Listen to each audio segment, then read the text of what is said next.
In match problem 6, we want to take another look at the TI-84 and its ability to calculate these definite integrals for us. In this case, we want to find the area bounded between x squared times the natural log of x and 3x minus 3. So what we have is this kind of very small region here that's a little difficult to identify. And on this interval, 3x minus 3 is taking on the larger function values, x squared times the natural log of x is taking on the smaller function values. But again, we have this region that's sort of naturally bounded by these two functions. So what we need to do is find these points of intersection. So we can do this by graphing our function. In this case, I've already got my two expressions typed in. Going to the graph screen and selecting second trace, which is accessing this calc menu. I'm going to select 5 for that intersect option. And in this case, my cursor, I'm going to move it so it's relatively close to this first intersection point. So I'll press enter, and then it always says guess, press enter a third time.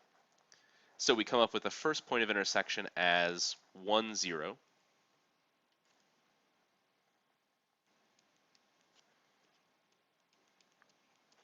So our curves intersect at the point 1, 0. And then if we press second and trace to get that calc menu again, we can select the intersect option. And this time around, trace up the graph until we're near that second point of intersection.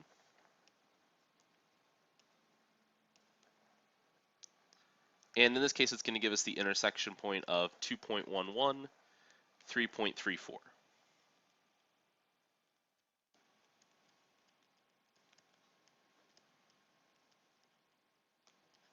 So the 0.10 we might have been able to guess visually, but this other one, without really using the calculator, there's not going to be a clear, easy way to come up with that point of intersection, especially since really these are just approximate values.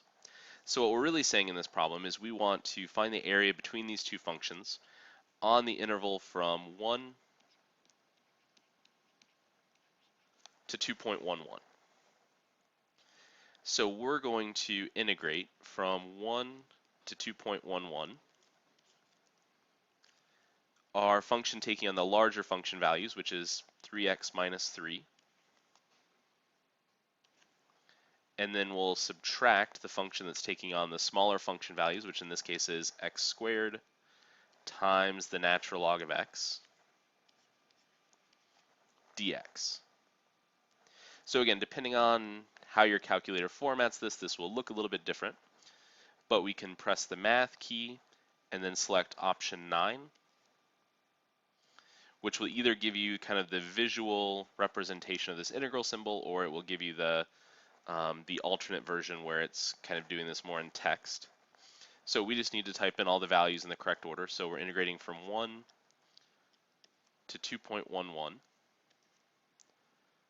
And our function is 3x minus 3 minus x squared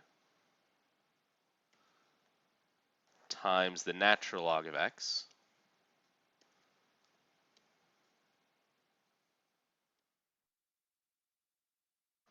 and we just need to enter that variable again so that we're integrating with respect to x,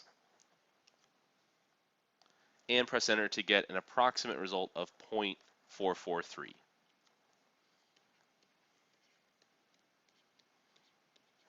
So a problem like this would not be one you'd be expected to do by hand because we have to find that intersection point, and then we could integrate this by hand. We would require integration by parts for the second portion, but really this is again just to take a look at how we can come up with these definite integrals using the calculator.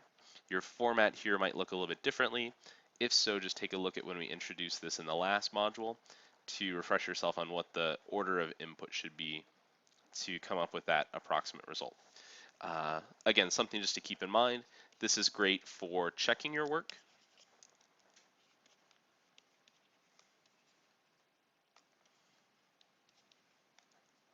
But when it comes to exam time, unless it's really specifically a problem like this that's kind of an ugly one to do by hand, the problem, I would actually give you the directions saying that you should use the graphing calculator to evaluate this. You're going to want to make sure that you're showing the work for how you actually integrated that function and evaluated it to come up with that result.